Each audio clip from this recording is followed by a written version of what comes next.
It is Sunday, June 5th, 2022. It's a beautiful day here in the suburbs of New Jersey. I am cooped up in here because I have to cover a very lackluster show for a shit brand known as NXT. But let me tell you something. I do it all for the brand and I do it all for your entertainment. So I think I deserve just a little bit of credit and a little bit of appreciation, but that's just me. Ladies and gentlemen, I am the one and only DJ Storms, and I would like to welcome each and every single one of you back here to the channel on YouTube.com. As I said, it is Sunday, June 5th, 2022, and this is the official rewind for NXT In Your House 2022, which streamed live last night on Peacock from the WWE Performance Center down in Orlando, Florida, starting at 8 p.m. Eastern Time. This was another premium live event, another special event for the NXT brand. I really don't know where to begin, and I just like what happened on Thursday with the rundown for NXT In Your House. I don't really expect a large audience. I don't really expect that big of a turnout. Although the rundown actually did do fairly decent views. It got like 70 views. Not terrible. Not terrible. It actually did more than the rundown for Hell in a Cell, which was quite surprising, but that's because I goofed around and I joined some other streams because it was a Thursday night and everyone seems to stream on a fucking Thursday night. But when I want to do it, it's all of a sudden foreign to everyone. But regardless of that,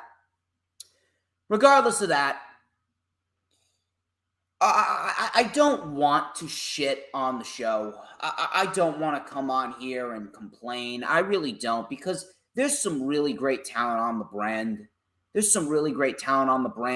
The wrestling on the show wasn't quote-unquote terrible per se. We did get some decent wrestling on the show here and there, but holy shit, there is just no fucking energy. There's no passion. There's no interest. There's just no wow factor to NXT anymore. And it's downright depressing. It's honestly downright depressing. The wrestling has never been a problem because you take a look at the talent on that show, and the talent is second to none. You got Carmelo Hayes, Cameron Grimes, Braun Breaker, Legado del Fantasma, Tony D'Angelo, The Creeds, Pretty Deadly, Nikita Lyons, Kaylee Ray, or Alba Fire, as they're calling her, Casey Kanzar, or Katana Chance. You got Caden Carter.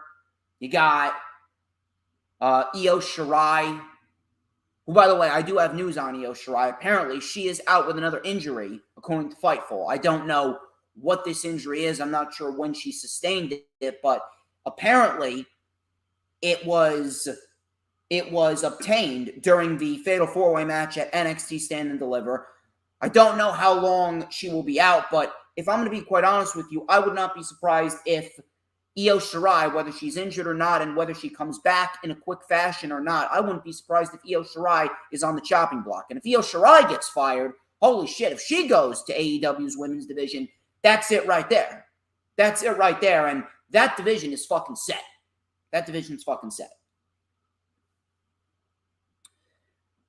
We got some great talent on the NXT brand, but the creative direction on the show is just so fucking bad.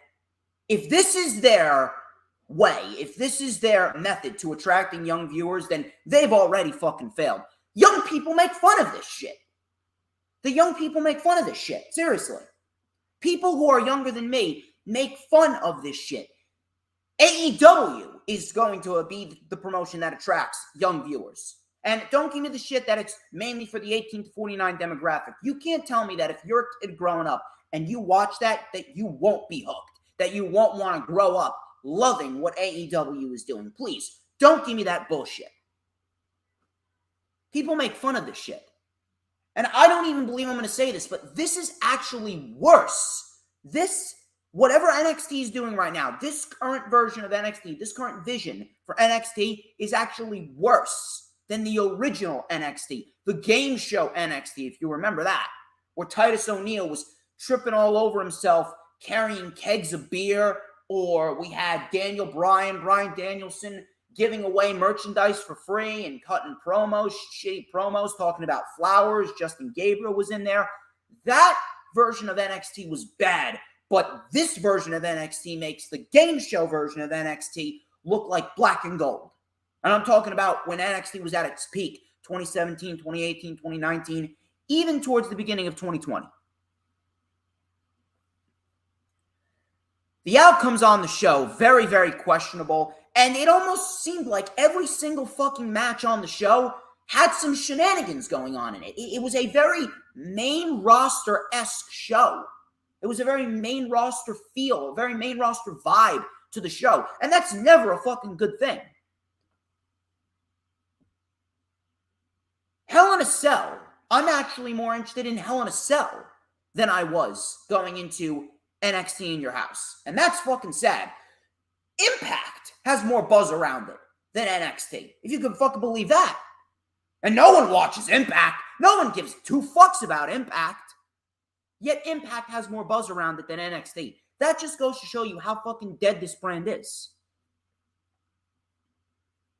They have destroyed so many careers. They have ruined so many memories, and they're actively trying to destroy everything Triple H has created, if not already.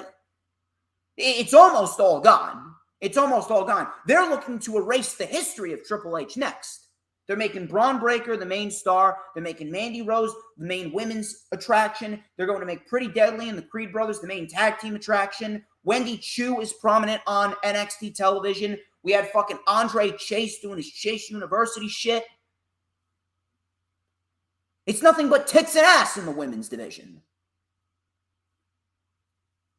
I don't know what I can say about NXT that I haven't already said. I really don't. The outcomes on this show, very, very questionable. Very, very just wrong. Very questionable, very wrong. It was just so reckless of a show. So reckless of a show. Not only in terms of outcomes, but in terms of the booking and the creative direction for their main stars. And on top of that, there is still a major disconnect. And I don't understand why that is. There's still a major fucking disconnect between NXT and Raw and SmackDown, so much so that they had LA Knight change his name to Max Dupree. So much so they had Marcel Bartel change his name to Ludwig Kaiser and all this other bullshit. And then when Braun Breaker's on the main roster, he's not doing the same thing that he's doing in NXT. He's smiling. He's acting like a fucking dork. In NXT, he's all fucking business. He's not smiling once during this program with Joe Gacy. Which, by the way, this program with Joe Gacy was fucking terrible in its own right. It is just so fucking bad. It's downright fucking depressing. It really is. I don't even know why I'm live right now. Actually, I do know why I'm live, because I feel obligated, because I don't want to let anybody down, because this is my brand, and I got to cover what I got to cover. It's more eyes on the brand. It's more views, no matter how little they may be. It's more views, more likes. It's more attention to the brand. I don't necessarily like that. This is what it's come to, but it is what it is, unfortunately for me. Week after week, day after day, I really miss the old NXT. I really do. And if this is the current direction that we're going to continue to get, it's pretty much all but confirmed. WWE is never getting better. No wonder why Stephanie McMahon took that leave of absence, because this is the shit that she has to endure. Not only on NXT, but on Raw and SmackDown. She oversees all the shit. She's an executive vice president, and she's had enough of the bullshit that her father-in-law and his fucking stooges are putting on her. No wonder why Stephanie took a break. No wonder why Stephanie took a leave of absence. It's because of shit like this. I was surfing social media and there was barely any fucking chatter about NXT in your house. You know why it was number one? Because this week in wrestling, it was actually a pretty slow news week on Saturday.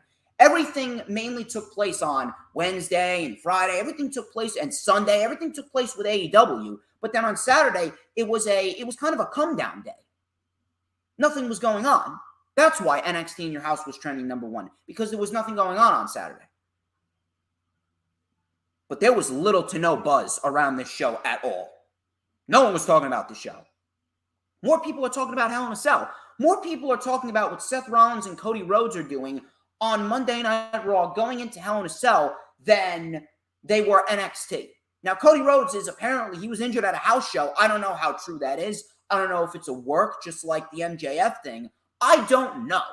I have absolutely no idea. I'm guessing we'll find out. They're still promoting it. They're still promoting the Hell in a Cell match, so I guess we'll inevitably find out when Hell in a Cell goes live tonight.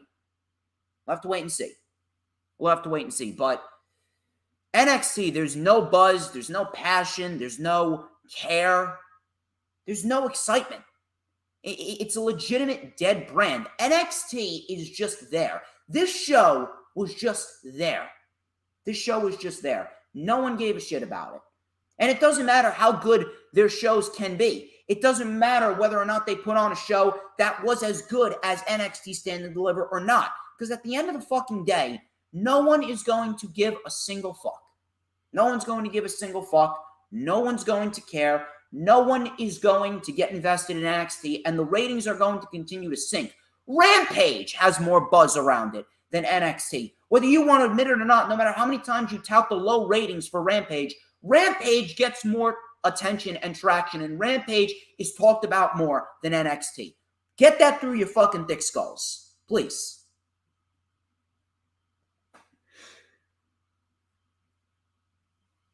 This show, it was just a show that was there, if I could describe it as best as I can. There's no reason why anyone would go back and watch this show. This was a one-match, maybe a two-match show at best. This was just such a lifeless show. They're just beating a dead horse with NXT at this rate. You are better off taking it off of the USA Network, putting it on Peacock, and making it a one-hour show just like NXT Love It. You're better off just canceling NXT altogether. You're better off just canceling NXT altogether and making it an FCW-esque type of brand. You're better off doing that. NXT is terrible. It is downright fucking terrible. We're going to do our best to go over everything. We're going to dissect everything inside out, upside down, topsy-turvy, whatever the fuck you want to call it. We're going to dissect everything that went into these 6 matches. We're going to talk about the high spots, the few high spots, and the many low spots. We're going to talk about where the certain people go from here. We're going to talk about it all. I greatly appreciate the few people that are joining me. Thank you to DD, thank you Peanuts, and thank you Big Boy Johnny. First things first, before we get into the festivities, please make sure you follow me on social media. Follow me on Twitter and Instagram at HistoryMakerDJS. That is at HistoryMakerDJS on both Twitter and Instagram. Please make sure you do that. Please make sure that after you follow me, you add me on Facebook for collaborations and business inquiries. Please send me an email. My email is, of course, StormsTakeOver@gmail.com. Be sure to like the official DJ Storms business page, and I may just send you an invite to join the official DJ Storms Posse group on Facebook. That is, all of those links are in the description, as well as the link for the Lightning Flash update. The Lightning Flash update was from yesterday. We dissected everything from the MJF pipe bomb and CM Punk's injury and everything in between. We dissected 5 weekly shows. We dissected Raw, Dynamite, NXT UK, SmackDown, and Rampage. And it was a fun time. It was a fun 2 hours. If you want to go check that out, the link is in the description. We had a very, very, very fun time. And I hung out with a few people. We had a decent crowd. So hopefully, if you guys missed that, you'll go and check that out after the stream is over. Please make sure, if you haven't already done so, set your calendar dates for tomorrow. Tomorrow at 2 p.m. Eastern Time. I have taken a personal day. I will be off, and I will be live here on the channel for the rewind for WWE Hell in a Cell 2022. Hell in a Cell, of course, is streaming live tonight on Peacock at 8 p.m. Eastern Time. We're going to dissect everything that is going to go down tonight at Hell in a Cell. And tomorrow, the Summer of Storms kickoff tour finally wraps up. It finally wraps up, and next Saturday, I will not be live. I will be celebrating 2 milestones, my sister's graduation and my uncle's birthday. You guys can survive without me for a week. You got 2 straight weeks of me streaming almost every fucking day. So I think you guys can survive without me for just 1 week. I will be back on June 18th, and I will be back in time for Forbidden Door. I just need a break after a long-winded 2 weeks of streaming and going back and forth and collaborating. I need a break. I just need a break. But regardless of that, no Lightning Flash update next Saturday. Rewind is tomorrow for Hell in a Cell at 2 p.m. Eastern Time. Do not miss it. We're 15 minutes into the stream, going on 16 minutes. If you haven't already done so, please make sure you hit the like button. Hit the like button. It greatly helps out the video. It helps me out. It helps the channel out. It helps the stream out. And share it out on all platforms of social media. Share it out on Twitter, Instagram, Facebook, Pinterest, Tumblr, Snapchat, TikTok, whatever social media platforms that you may use. Share it out. Let everyone know that DJ Storms is live on YouTube, regardless of whether or not I'm talking about a shit brand known as NXT 2.0. I'm still live. Everyone needs a little daily dose of DJ Storms. You want to be here. I see Hooligrim. He just joined. Dee Dee's here. Peanuts here. Big Boy Johnny's here. If you haven't done so already, people, share the stream out. Let's get some more people in here. We got to get this chat rocking and rolling. I want to see people in here because I got some shit to say about the NXT brand. So let's get some people in here. Of course, hit the subscribe button if you haven't already done so. And hit that notifications bell with a huge coup de grace. That way, you will know whenever I pop up on YouTube. Because whenever I pop up on YouTube, regardless of whether I'm talking about a shit show, it is still the best time to be on YouTube. I am sure that we will see Earl Coleman on the channel sooner rather than later. And even though I don't have too much energy, we're still going to light it up here on the channel because that's all that I do. I light it up every single time I stream live on the channel. We're going to light it up with a little bit of and a dash of and a whole lot of Because like Campbell's soup, I'm so good. Everybody wants a piece of Storm's Meister. Everybody.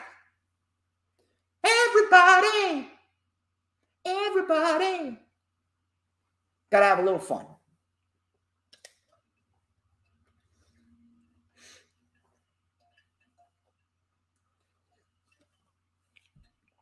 Now then, NXT In Your House 2022 started off with what was absolutely the correct match to kick off the show.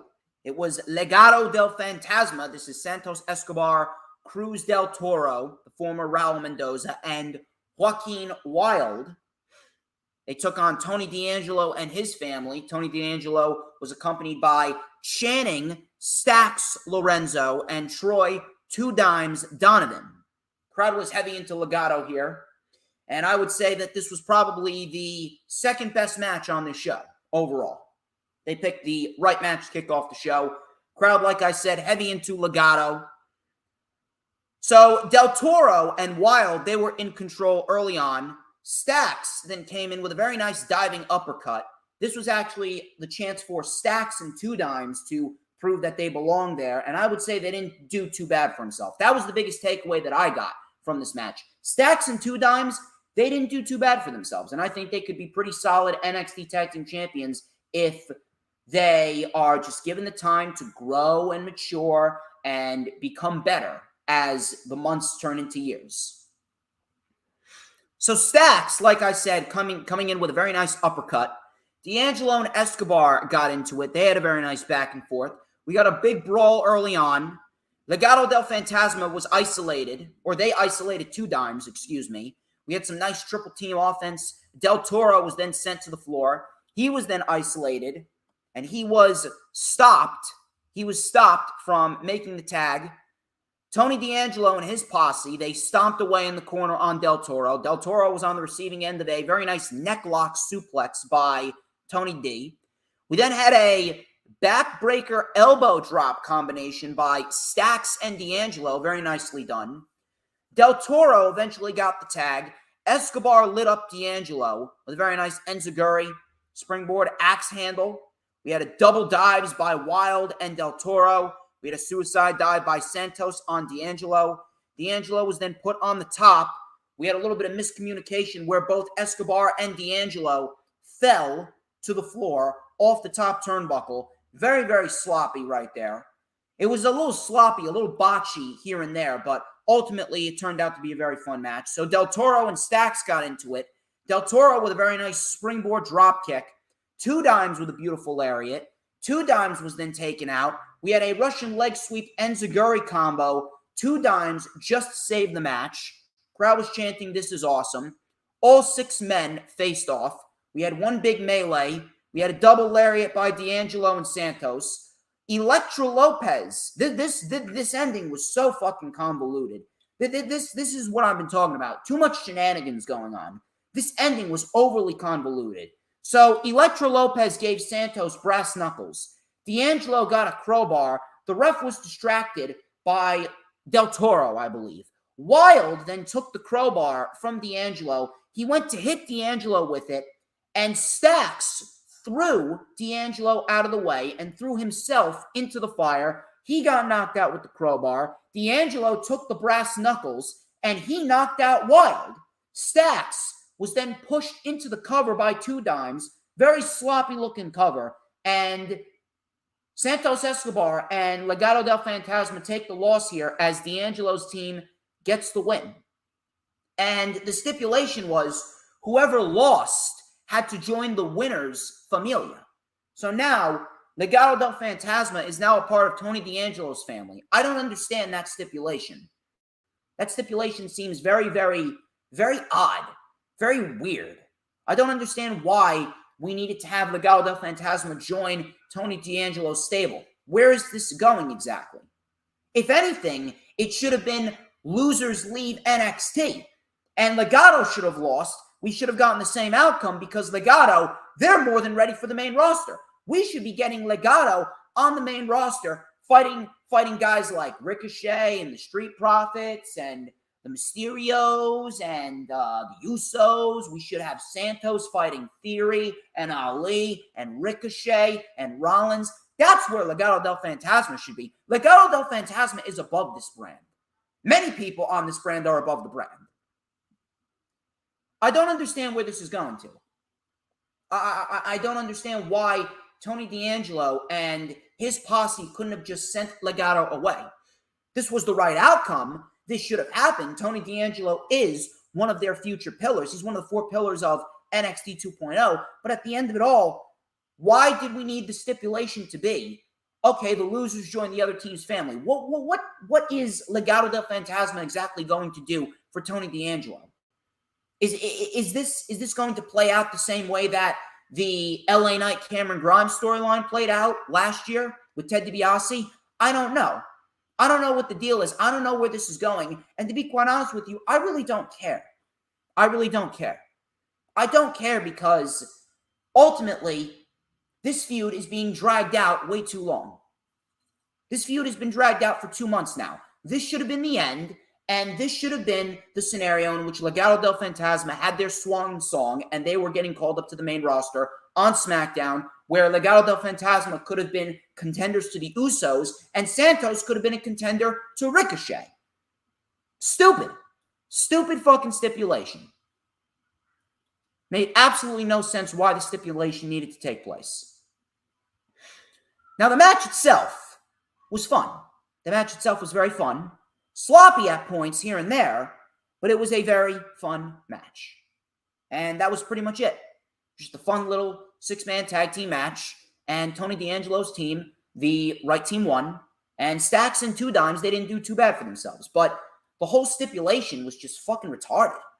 Why did Santos and Legado del Fantasma need to join Tony D's family? Just have them get called up to the main roster. They are more than ready.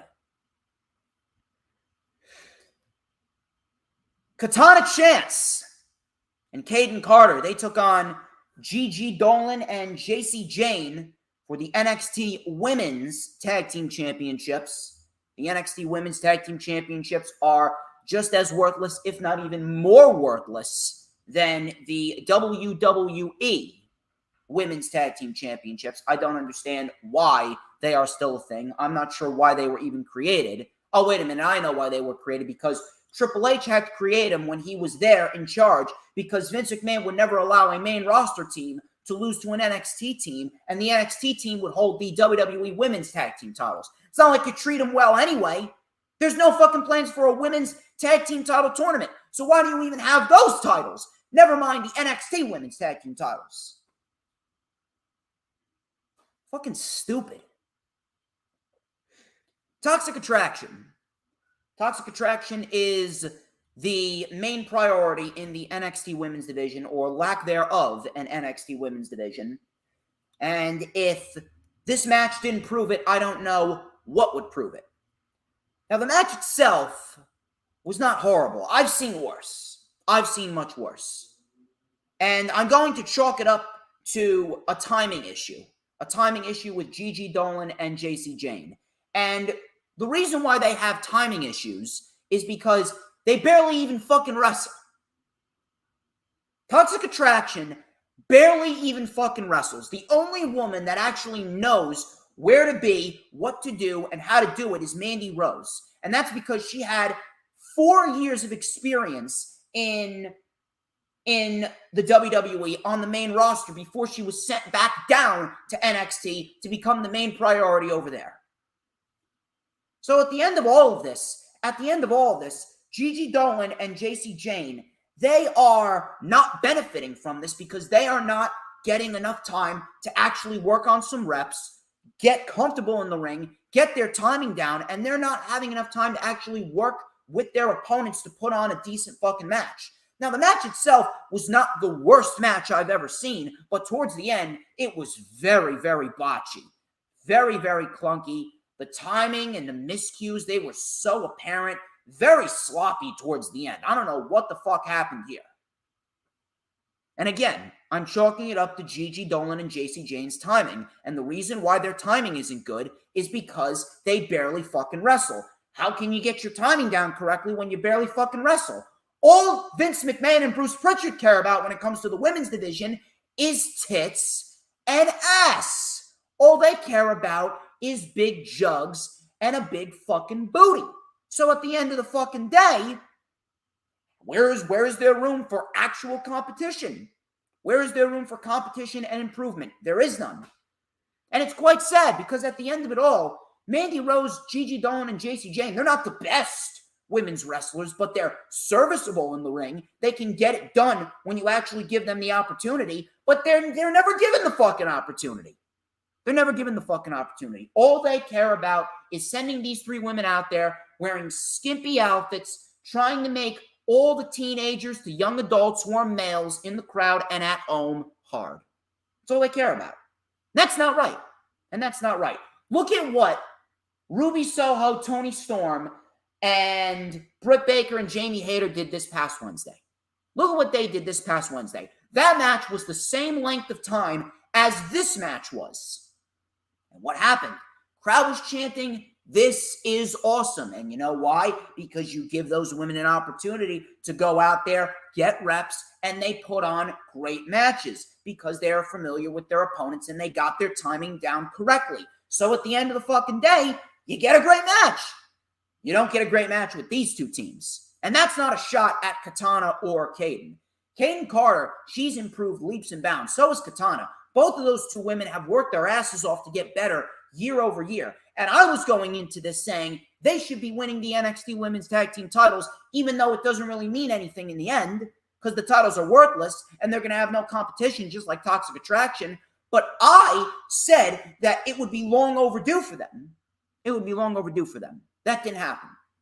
That didn't happen. So we got a little brawl early on. Chance and Carter then took over. Some nice double team action. JC Jane with a decent looking running neck breaker. Dolan then came in. Katana tried to fight back, which, by the way, fucking ridiculous name. I don't understand where this edict came in where no one can use their real names anymore. It's so fucking retarded. Just use Casey Catanzaro. Why does it matter if they use their real names or indie names? Stupid. Swear to God. WWE, they are absolutely fucking mental. They get bent out of shape over the littlest thing, and they constantly dance around the actual problem. The problem isn't someone's name. It's the creative direction of the fucking show. The problem is your mentality. So Katana tried to fight back. Dolan with a nice roundhouse kick.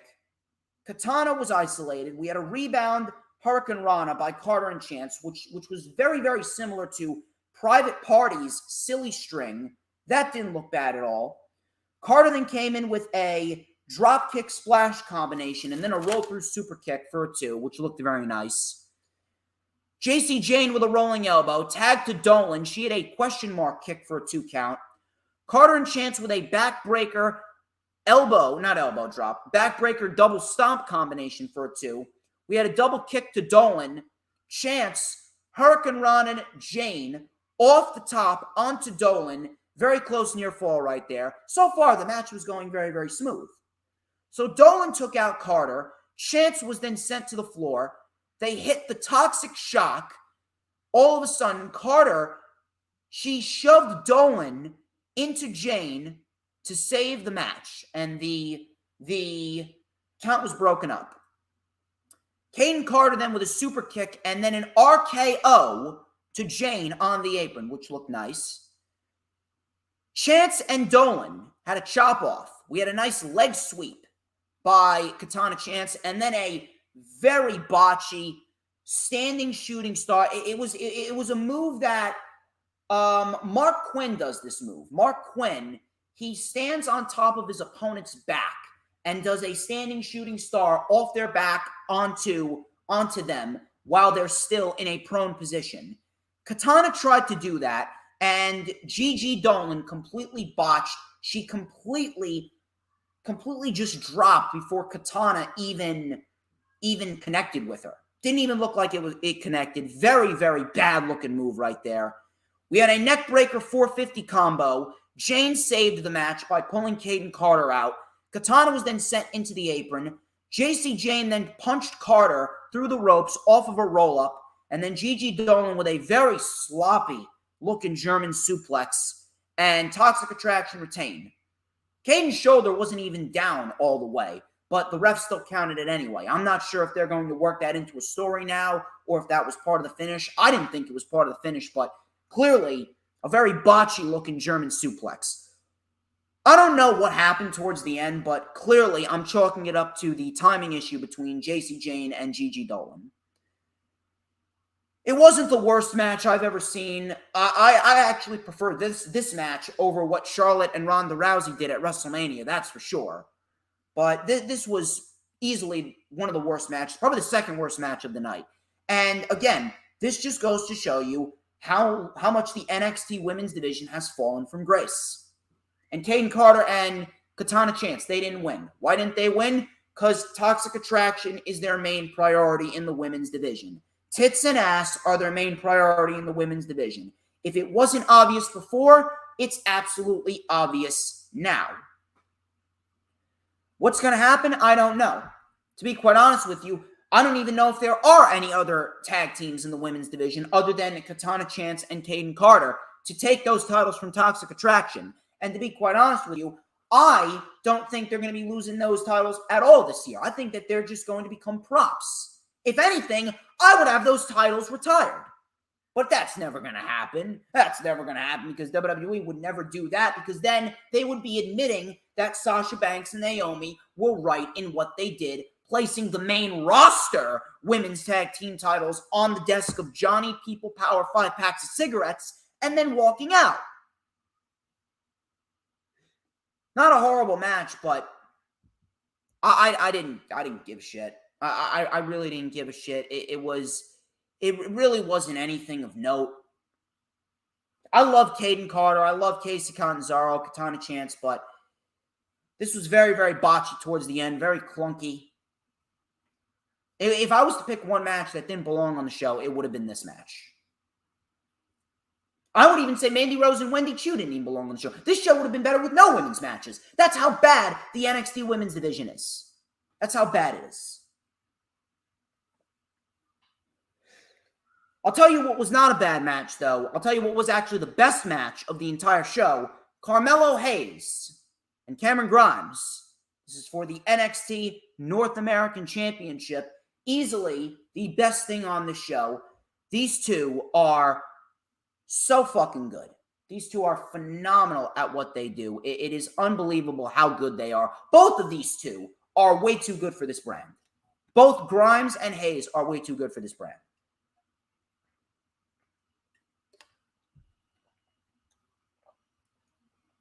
Now, Carmelo looked great. He had this long fur coat with a bunch of security guards that said, "Get it back. Get back the title" on their shirts. Cameron Grimes actually got a very nice looking entrance too.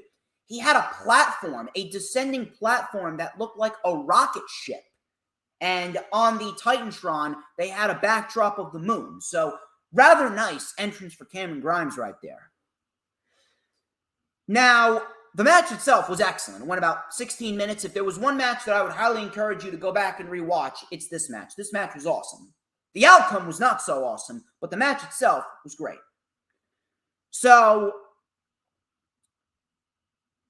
we had some nice back and forth to start the match. Very technical. Grimes caught Carmelo with a nice enziguri and a cross body for a 2. Carmelo then dropped Cameron Grimes on the apron. Hayes then, with a very nice looking slingshot DDT, spiked Cameron Grimes on the crown of his head on the apron. Really brutal looking spot right there. Mello then came back with a springboard clothesline for a 2. He tried to wear down Cameron Grimes. Cameron Grimes was caught on the middle rope, and behind the referee's back, Trick Williams took a bandana and tried to tie Cameron Grimes' arm into the middle rope with a bandana. So, coming back from that spot, Grimes, he eventually got out. Carmelo Hayes with a tilt-a-whirl facebuster, that got a 2. Grimes mounted a comeback. This was a great move right here. Grimes was on the middle rope with Carmelo Hayes, and Cameron Grimes with a beautiful reverse Spanish fly on Carmelo Hayes, and both men go stomach first into the mat. Awesome spot.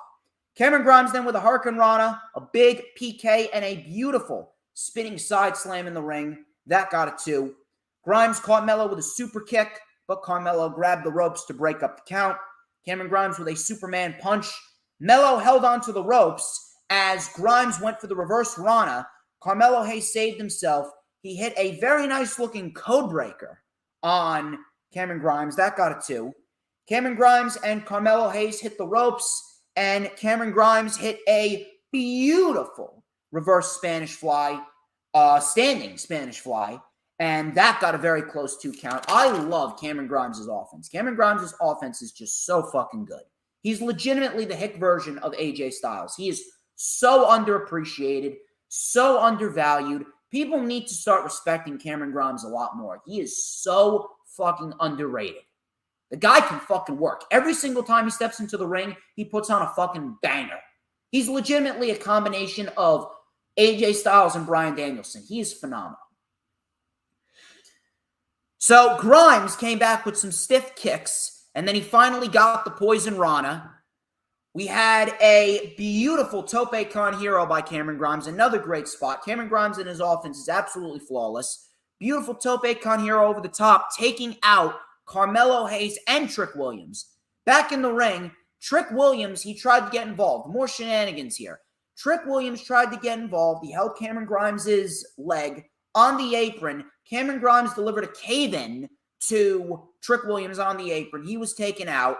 All of a sudden, we had a double axe handle by Carmelo Hayes, and then Carmelo Hayes went back up to the top, and he hit a diving axe kick, that beautiful diving scissor kick that he does, and Carmelo Hayes wins back the North American Championship.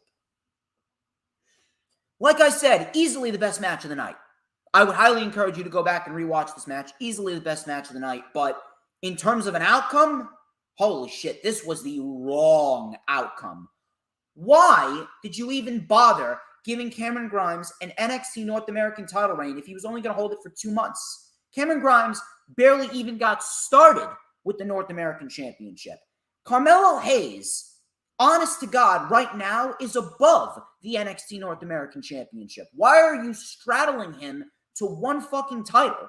Don't you think it would be better if Cameron Grimes would have continued his reign as the North American champion, considering that Solo Sikoa, he's eyeing that championship. So if he's eyeing Carmelo Hayes, then Solo Sikoa is going to either take the title off of Carmelo Hayes, and Carmelo Hayes is going to have a worthless title reign that's going to last a couple weeks, or Solo Sikoa is going to lose, and he will be shortchanged again. The crowd wants Solo Sikoa. So if anything, you should be building up Solo Sikoa to take that title off of Cameron Grimes after Grimes has had a decent little run with it. Why did Carmelo Hayes need to win back the championship? You could utilize Carmelo Hayes in various other fashions rather than fighting for and winning the North American Championship. You could utilize him and Trick Williams in the tag team division. After what happened in the tag team title match, it would make sense that the Creeds, now that they're the tag team champions, and we'll talk about that, now they got challengers. Why exactly are they not being positioned as a tag team act, Carmelo Hayes and Trick Williams? Trick Williams is nothing more than a sidekick to Carmelo Hayes, yet he can wrestle. Get him in the ring and have Carmelo and Trick be a tag team. You could utilize them there. Or, how about this? What about the NXT Championship? If you don't want Trick Williams and Carmelo Hayes to fight in the tag team division, what about the NXT Championship? Braun Breaker, he's not losing that title anytime soon. Why not build up Carmelo Hayes as a potential challenger? He could realistically take the title off of Braun Breaker if you want him to. Carmelo Hayes could, honest to God, be the NXT champion. He even teased going after Dolph Ziggler when Dolph Ziggler had the NXT championship. Why isn't Carmelo Hayes moving up the ladder? Why is he staying in a stationary position? Why did you bother taking the title off of Carmelo Hayes if you were going to give it right back to him? This outcome legitimately made no sense. Unless Cameron Grimes is going to get called up to the main roster, and I don't see that favoring well for Cameron Grimes. Gunther is already a dead act. No one gives a fuck about Gunther, and even if he beats Ricochet and wins the Intercontinental Championship, I don't expect anyone to give a single fuck about him. I don't. He's dead. He's a dead fucking act. The theme song change, the name change, the attire change, it's just worthless. It's completely fucking worthless. So I don't expect Gunther to favor well, even if he does end up becoming the Intercontinental Champion. What about guys like Tozawa who came up and people like R-Truth and Reggie? You don't think that they'll lump in Cameron Grimes with that shit? They put Dominik Dijakovic in with that shit. And he is just as good as Cameron Grimes. What about Apollo Crews? Same shit. They put Apollo Crews in the 24/7 title. Bullshit. Don't you think they would do that to Cameron Grimes? No one is immune to it. Cameron Grimes is a guy that they would absolutely put in the 24/7 title picture. And the crazy thing about it is, like I said at the beginning of the stream, there is still a major disconnect between NXT and the main roster. There's still a major disconnect. And Cameron Grimes, he may be treated well in NXT now. He may be putting on great matches in NXT right now. But don't you think that if they were to put him on Monday Night Raw or SmackDown, don't you think they would put him in some bullshit comedy act? They're putting Ricochet in the middle of this storyline with Drew Gulak, where Drew Gulak's getting his ass kicked by Gunther. Even if Cameron Grimes is getting called up to the main roster, this is not a good sign for him. I don't understand why Carmelo Hayes needed to win the title back. This was absolutely the wrong outcome. Cameron Grimes needed a legitimate fucking reign with it, and he's held it for 2 months, and now it's back on Carmelo Hayes. For what reason exactly? I get that you're high on Carmelo Hayes. I get that he's one of the four pillars, but I mean, come on. You can't just rely on four fucking guys in a championship title scenario like Breaker, D'Angelo, Waller, and Carmelo. Grayson Waller wasn't even on the show, and he is already positioned to be a top guy. Why did Carmelo Hayes need to win back the championship? It makes absolutely no fucking sense. This should have been Cameron Grimes retaining, and then Cameron Grimes going into the Great American Bash on July 5th to defend it against Solo Sikoa. That is the way that they should have gone about it. Now what? Carmelo Hayes is going to have a meaningless short title reign, or Solo Sikoa is going to lose. And if Solo Sikoa loses, where does he go from here? The only thing that you could do with Solo Sikoa, if he loses to Carmelo Hayes and Carmelo Hayes stays the North American champion throughout the summer, the only thing that you could possibly do is put Solo Sikoa on SmackDown with the Bloodline. Put Solo Sikoa on SmackDown and have him become the Intercontinental Champion. But I don't expect them to do that. I don't know. Maybe they will do that. I have no fucking idea. But this was absolutely the wrong outcome. This should not have taken place at all. Cameron Grimes should have easily retained, and Carmelo Hayes, he should have either gone to the tag team division with Trick Williams, or he should have been built up to take that title off of Braun Breaker. Now who do you have for Braun Breaker? Who do you have? There's literally nobody. Joe Gacy, he lost twice, and we'll talk about that. Joe Gacy lost twice. Tony D'Angelo, he's caught up with Legado del Fantasma now as his boss. Legado del Fantasma now works for Tony D'Angelo. Maybe D'Angelo takes it off of Braun Breaker. I don't know, but I don't think he's ready yet. Solo Sikoa? I don't know. Grayson Waller? I don't know. I mean, I like what Grayson Waller's doing, but he doesn't strike me as championship material yet. He's not ready yet. Breaker isn't even ready to lose that title at all. He needs at least another year in NXT as the champion. Breaker doesn't even feel special anymore.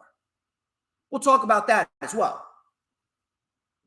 But Carmelo Hayes did not need this. Absolutely the wrong fucking outcome. And I love Carmelo. I think Carmelo is phenomenal. Carmelo should easily be a future main eventer on WWE television for years to come. He is so good at such a young age. No reason why Cameron Grimes needed to lose, though. Cameron Grimes should have kept that title going into the Great American Bash to drop it to Solo Sikoa. That is how they should have done it. Carmelo Hayes should have moved up the rankings to the NXT Championship title picture. Now that Carmelo has the championship, this does more harm than good. Completely unnecessary and absolutely the wrong outcome.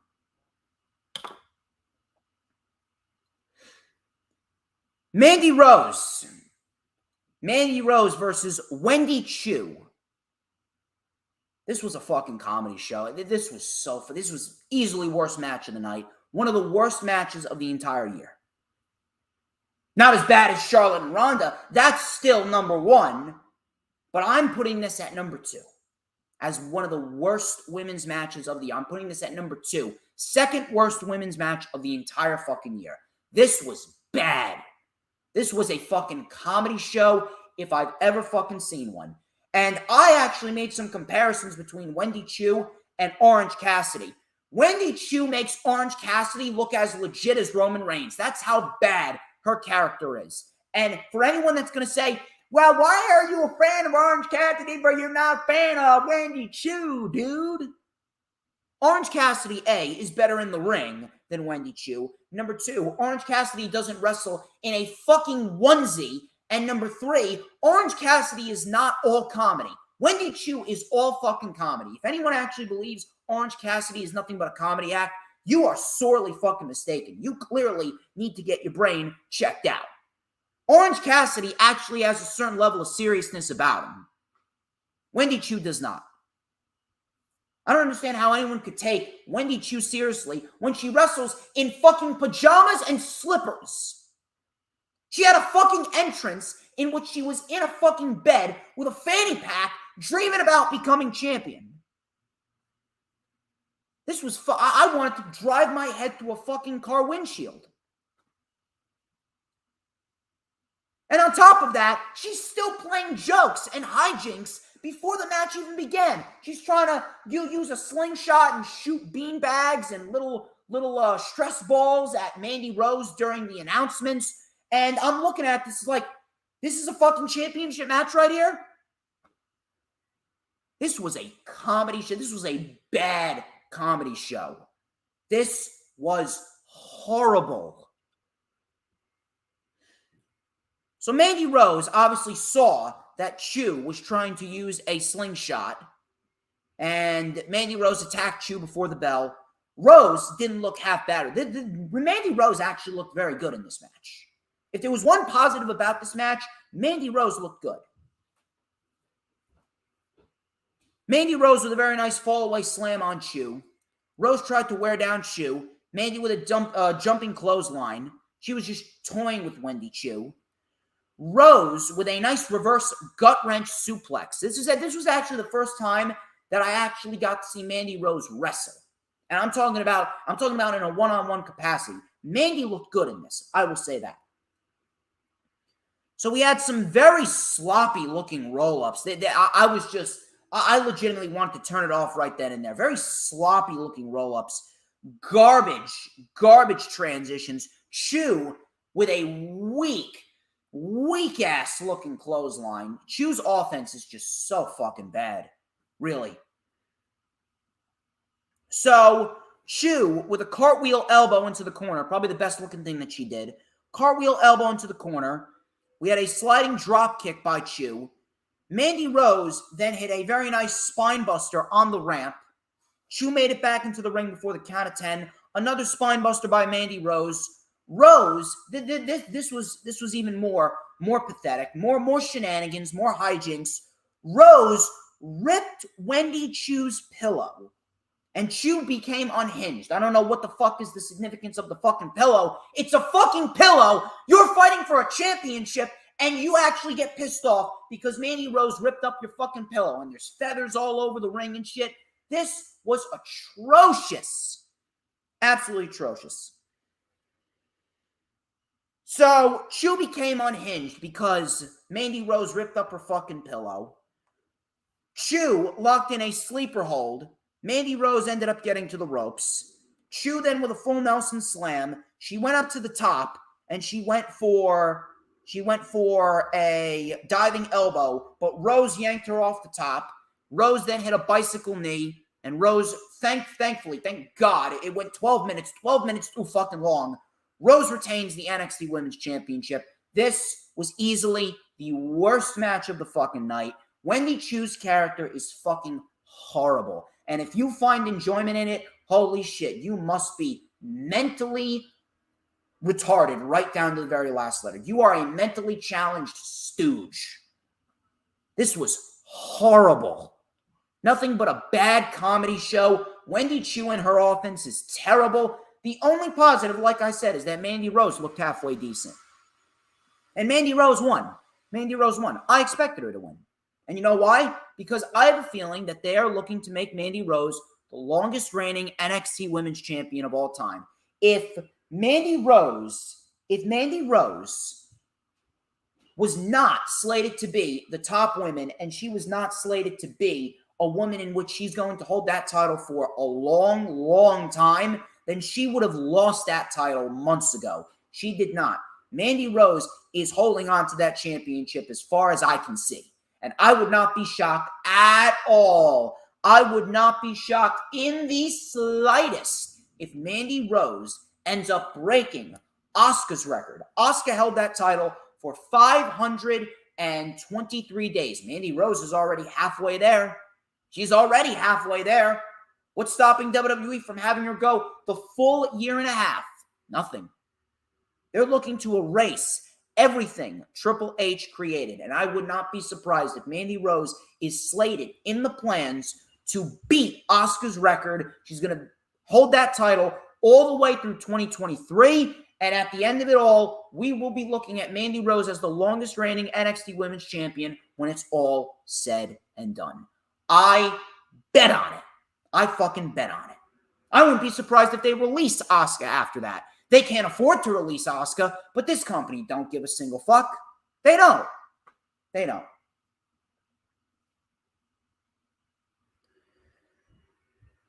So Mandy Rose retains the championship. Where does she go now? I don't know. I don't fucking know. If anything, Nikita Lyons, since she's out with a torn MCL, it would make sense that Nikita Lyons is the next in line. But Nikita Lyons, considering she's injured, I don't see Mandy Rose losing that title at all. The only one that I could actually see rising up to prominence would probably be Alba Fire. Maybe Roxanne Perez. Maybe Roxanne Perez wins the NXT Breakout Tournament. Maybe she gets the opportunity at Mandy Rose. But I don't see her winning. I don't see her winning that championship. Maybe she does. Who knows? Maybe she does. Maybe Roxanne Perez is the kryptonite to Mandy Rose and her breaking Asuka's record. Maybe Roxanne Perez is Mandy Rose's kryptonite. I don't know. We'll have to wait. We'll have to wait and see. Io Shirai, like we talked about, I said earlier, Fightful Select, they reported that Io Shirai is out of action with an injury. The nature of her injury has not been elaborated on. Fightful Select reported, and I quote, Shirai has been out of action for 2 months since NXT Stand and Deliver and hasn't been seen on NXT TV. After numerous inquiries over that period, a WWE source confirmed that she's been sidelined with an injury, but didn't elaborate on the severity of it or what it was. They also confirmed that for the time being, she'd not been factored into creative plans anyway. Now that is actually very telling. I didn't read that last part. That part is actually very telling. She'd not factor into creative plans anyway. What exactly does that mean? If anything, that sounds like a woman that could be on the cusp of getting released. Maybe she's not even injured at all. I would not even be surprised if Io Shirai is released. And if she is, holy shit. You want to talk about a botched fucking talent? Io Shirai could be the face of that fucking division. She could show up on Monday Night Raw or SmackDown, and on day one, she could be the top tier female in that division because that's how fucking good she is. What a joke. Seriously, what a fucking joke. I hope that they release her, actually. I don't want anyone to lose their job, but she could go right to Impact, right to NWA, right to AEW, and she would take that fucking promotion by storm. Think about Io Shirai versus Thunder Rosa, Io Shirai and Britt Baker, Io Shirai and Ruby Soho, Toni Storm, Io Shirai and Chris Statlander, Jade Cargill, Red Velvet, Kiera Hogan. That would be some great fucking matches that Io Shirai could be having. But the NXT women's division it's just so fucking bad. It is just so fucking bad. I could not give a single fuck. I don't even know how they managed to do it, but the NXT Women's Breakout Tournament has actually been worse than the Queen's Crown Tournament. I don't even know how that's possible. Terrible championship match. Absolutely ridiculous. The Creed Brothers, they took on Pretty Deadly. Pretty Deadly's made up of Elton Prince and Kit Wilson. Creed Brothers, of course, Julius and Brutus Creed. This was for the NXT Tag Team Championships. Now, if the Creed Brothers lost, they are out of Diamond Mine. Now, the outcome was the right outcome, but considering it's WWE, that's what made it surprising, because the outcome was the right outcome, but WWE never does the right outcome. Now, again, if the Creed Brothers lost this match, they would be out of Diamond Mine per Roderick Strong's orders. Now, the match itself, very, very solid match. Very solid match. Not as good as the tag team matches that we saw with the Creed Brothers and the Viking Raiders. But I have a feeling that's just because of the fact that the tag team division, it's just dead. Tag team division, tag team wrestling in WWE, it's just dead. They don't give a fuck. They legitimately don't give a fuck. They have all but 7 teams scattered across both Raw and SmackDown on the main roster, and they're still pulling out makeshift tag teams of Shinsuke Nakamura and Matt Riddle to fight the Usos. So fucking bad, really. The match itself wasn't bad, though. The match itself was pretty solid. So the Creeds win control early. We had some double submission holds trying to make Pretty Deadly tap out. Pretty Deadly was toying with the Creeds as time went on. Pretty Deadly with an elbow drop assist. We had a tag to Julius. Some nice drop kicks by Julius. He then slammed Elton Prince. We had double elbows missed. The Creed brothers were then on the receiving end of some punishment. Pretty Deadly hit a spine buster on the steps to Julius. Brutus had to watch this. Now, Julius was isolated. Brutus then got the tag, and he brought it to Pretty Deadly with some big German suplexes to Elton Prince. We had a cannonball off the top, which Vic Joseph called the Brutus Bomb. Vic Joseph called that the Brutus Bomb. That got it too. Kit Wilson saved it. We had a back suplex on Kit. The title belt was then slid into the ring by Elton Prince. Julius caught it. He gave it to the ref. Cooler heads prevailed. We had Brutus coming in. He hit a big fireman's carry torture rack slam. And then Julius, this was great. This was probably one of the best spots of the night right here. Julius Creed with a beautiful, picture-perfect shooting star press. He does a better shooting star press than Charlotte Flair does a fucking moonsault, and a better leg drop than Becky Lynch. Beautiful shooting star press on the money by Julius, and then a sliding elbow, 1, 2, 3, and the Creed brothers win the NXT Tag Team titles. Very nice moment. They get to celebrate with their parents. No bullshit, no faulty ending, and no shenanigans. On a show that largely had bad outcomes, this was probably the best outcome of the entire show. This was absolutely the right outcome. The Creeds needed to win. Now, the reason why this shocks me is the fact that Roderick Strong and the Creed brothers, they'd been teasing a lot of dissension in Diamond Mine. And Roderick Strong specifically said, if you don't win the NXT Tag Team Championships, you are out of Diamond Mine. So why exactly didn't Roderick Strong show face? Why wasn't there nefarious means? Why didn't Damon Kemp show face? I actually thought that Roderick or Damon Kemp was actually going to screw the Creed brothers out of the NXT Tag Team Championships. That's what all of that looked like it was leading to. Very, very odd. I did not think that the Creed brothers were going to win this straight up clean. I legitimately thought that we were going to see either Roderick Strong or Damon Kemp or both. I thought we were going to see them fuck over the Creed brothers, and the Creed brothers were going to lose for a third time, and the Creeds weren't going to win the titles. But it was clean. Clean, straight up, no bullshit, and the Creed brothers get to stay in Diamond Mine. Now, what does this mean? What does this mean? Well, first off, it's not like they have any competition anyway, because the tag team division over in NXT, it's just as bad, if not worse, than the tag team division on the main roster. Number one, so it doesn't look like they have any fucking challengers. They're going to have to pair a shit ton of people together. That's number one. Number two, I don't think that they would say what they said with Roderick Strong and Damon Kemp, and I don't think that they would say that and not follow up on, oh, if you lose, you're out of Diamond Mine. So it looks like, to me, we could very well be on the verge of Roderick Strong kicking them out anyway. They could be on the verge of Roderick Strong kicking them out anyway due to jealousy, due to envy, or some shit like that. I don't know. We could be on the verge of that. We're going to have to wait and see, but that would not shock me. That would not shock me in the slightest if that is what we end up.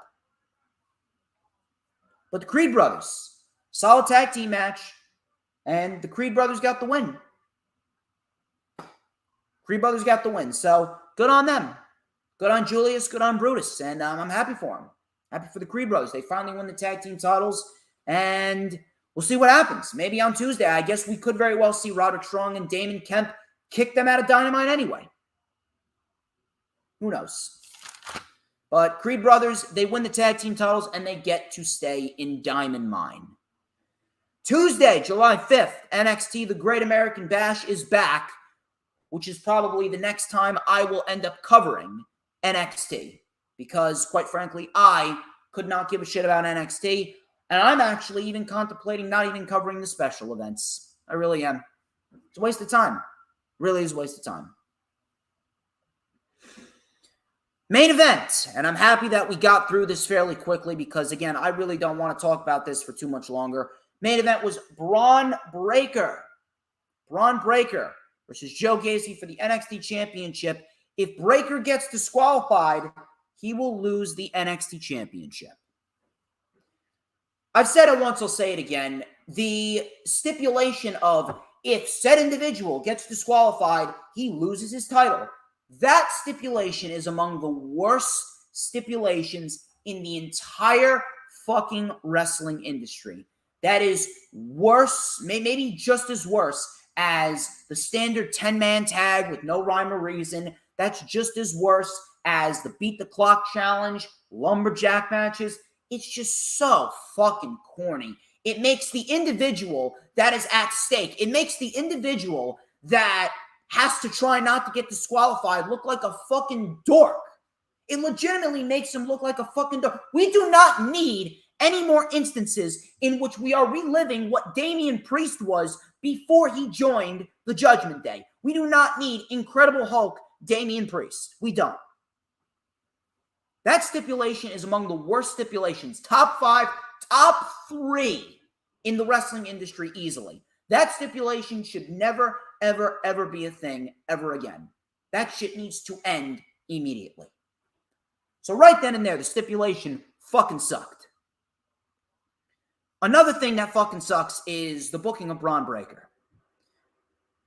I don't even know how. Braun Breaker is a Vince McMahon and Bruce Pritchard project, and he's already fucked up.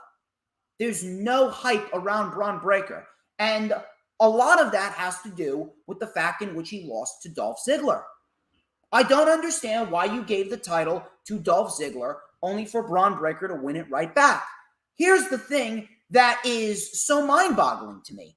You wanted to change NXT to make NXT all about the youth, yet you bring in a 40-plus-year-old Dolph Ziggler to win the NXT Championship.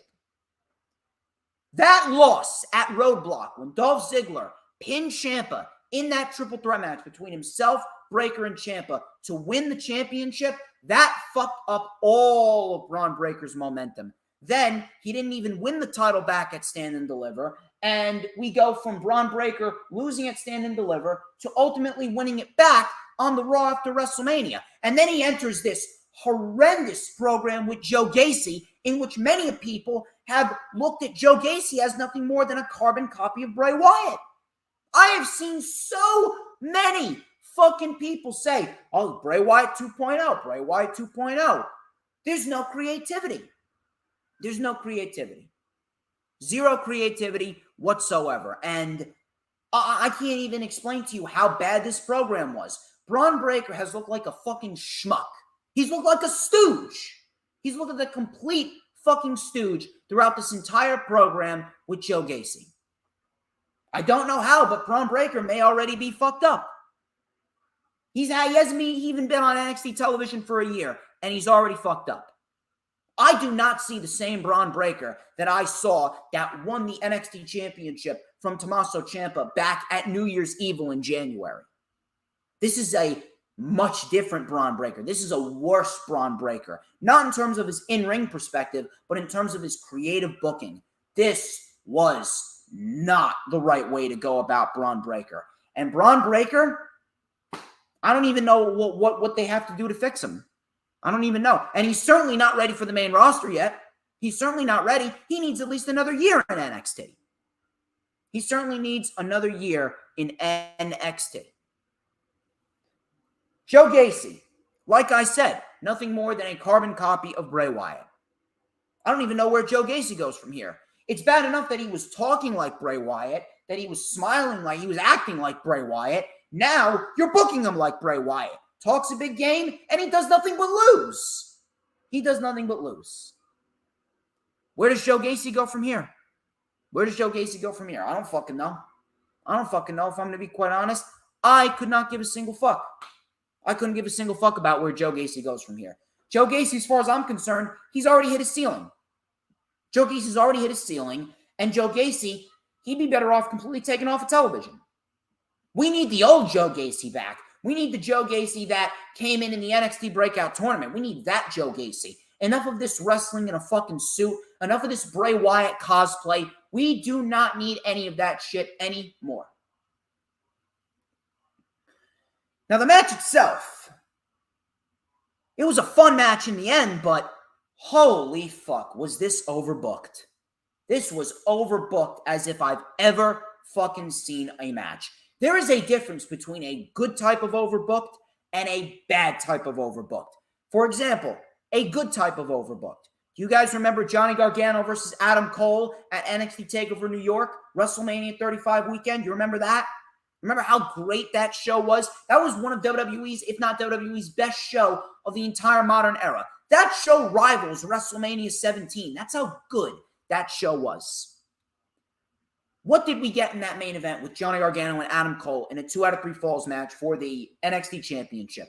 We got a match that came this close to rivaling what Shawn Michaels and The Undertaker did at WrestleMania 25. That was the closest match that we ever saw to what Undertaker and Michaels did at WrestleMania 25.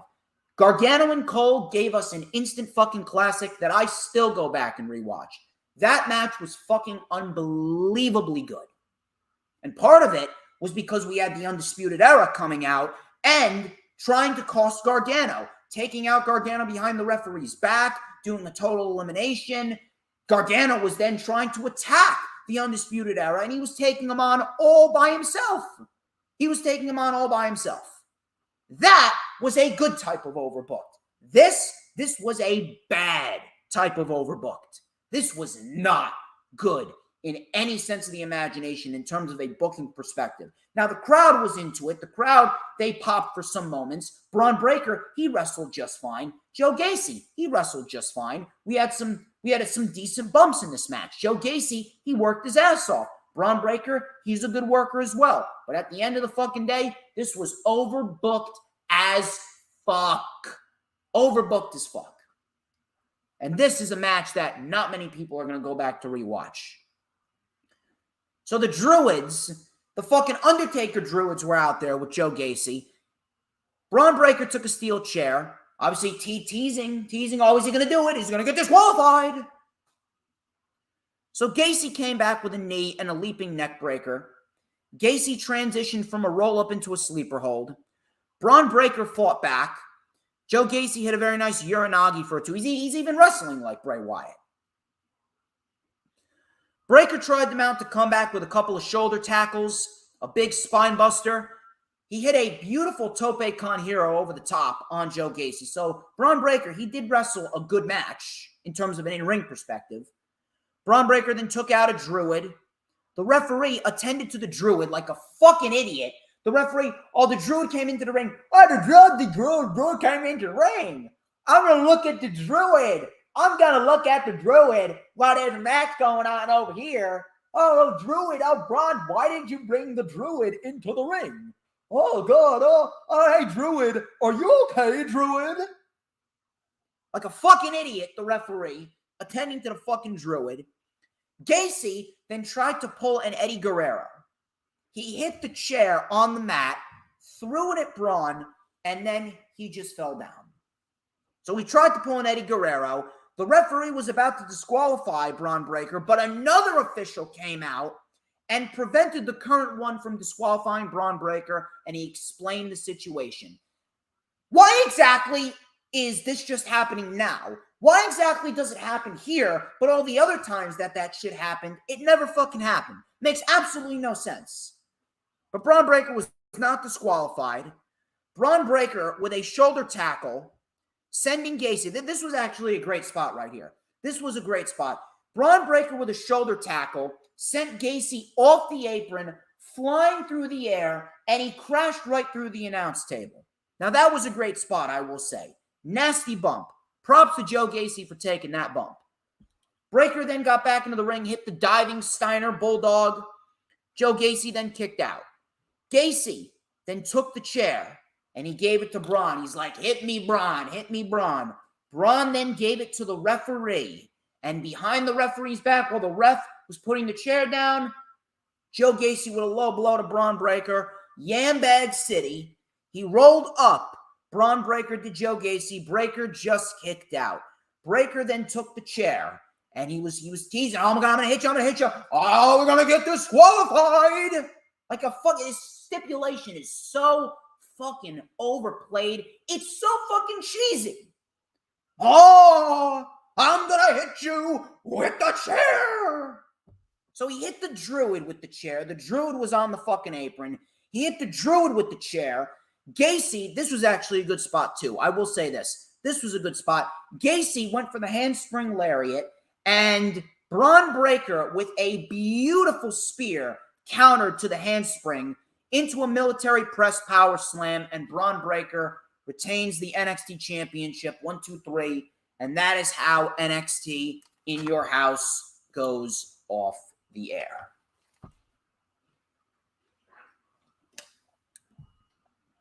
A couple spots of decent wrestling here and there, but ultimately, a dead brand equals a dead show, dead promotion. No one gives a shit. The product is lifeless. The product is lifeless. No one gives a shit. If you give a shit, you're either mentally challenged or you're part of the minority. No one gives a fuck about NXT.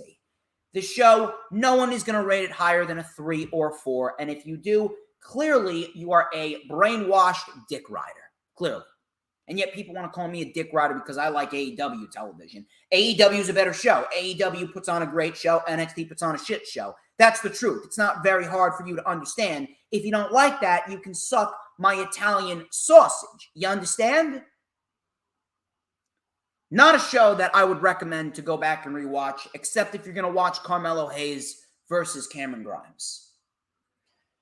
And ladies and gentlemen, we got through this fairly quickly, and I'm glad that we got through this quickly. That wraps up this edition of the Rewind for NXT In Your House 2022. I would like to thank each and every single one of you who tuned into this video. Do not forget to like, comment, subscribe. Check out all of those links in the description of this video. Do not forget, if you haven't already done so, to check out the Lightning Flash update from yesterday. If you missed the rundown for Hell in a Cell with my good buddy Jay Aletto, that is actually up on the channel as well. We actually got 12 likes. We got 12 likes for this video. So you know what? I appreciate you guys. Solid 12 likes for this video. I didn't even think that we were going to get that high in terms of likes, but we got a decent turnout. I appreciate you stopping by. I appreciate Shooter, Big Boy Johnny, DJ Sums, DD. I appreciate y'all. I appreciate Peanuts. I appreciate all yous. I appreciate all yous. You guys are great. Do not forget, Hell in a Cell is tonight, streaming live on Peacock at 8. I will be live tweeting. I will be talking about it.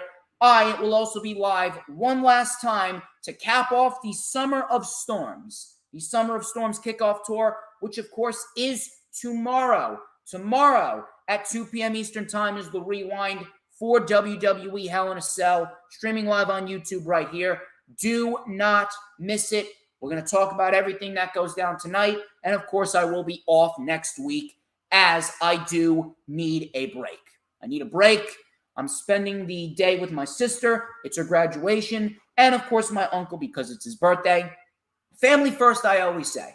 Family first, I always say. But I hope you guys enjoyed this solid 1 hour and 20 minutes of content. I hope you enjoyed me dissecting everything that went down on NXT last night on Peacock. And I hope you guys have a wonderful weekend. I'm DJ Storms. This has been The Rewind. I hope to see all of you guys tomorrow for The Rewind for Hell in a Cell. And even though this was a pretty light video, a pretty light stream, and a light crowd, we all know NXT sucks. But I got a question for you guys before I sign off. Who runs the IWC, motherfuckers? Who runs the IWC? I'll tell you who. Who but DJ motherfucking Storms. And don't you fucking forget it. I'll see you guys tomorrow.